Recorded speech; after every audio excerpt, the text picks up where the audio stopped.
Let's go to. Okay, welcome back, part 2, right? Okay. So, let's look at what we got. FW is just the weight. That's going to be 600 newtons because it's 60.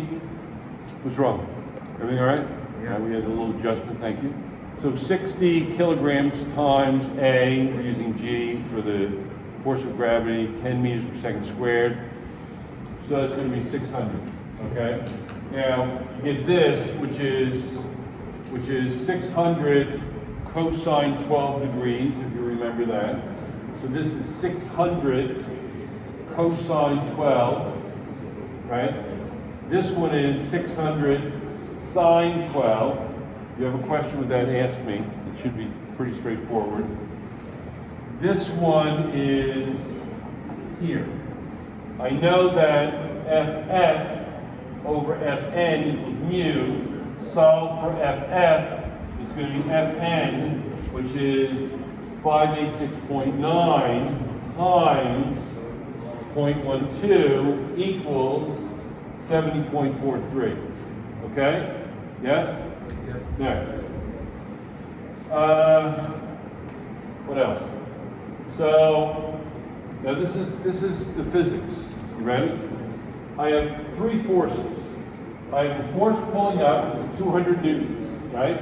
I have 2 contrary forces that want to pull it down.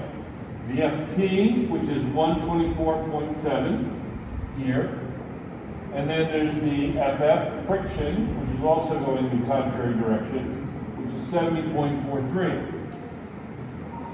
The F net would be 200 minus this sum, and the F net is 4.87. Okay. That's the F net. Now, what is A based on F net equals MA, A equals F net divided by M, and that's going to be 0.812. That's the acceleration. Yes. So the snowmobile is accelerating up the hill, not very fast, 0.812 meters per second squared. That's its acceleration. Clear? Okay.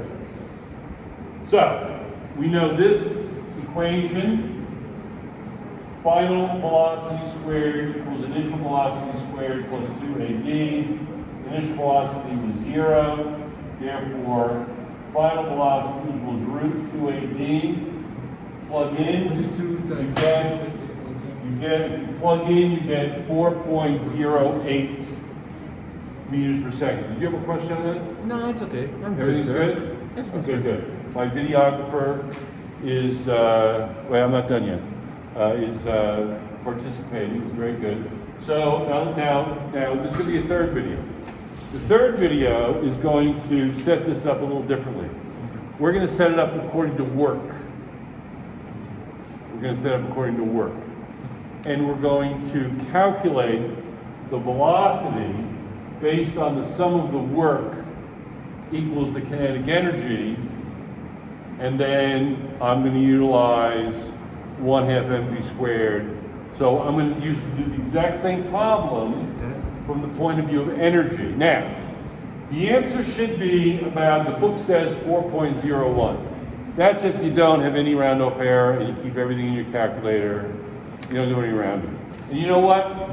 The numbers I gave you were rounded, so you may not get that.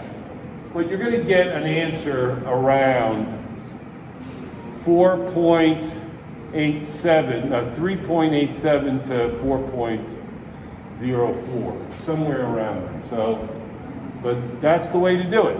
Okay, we're off.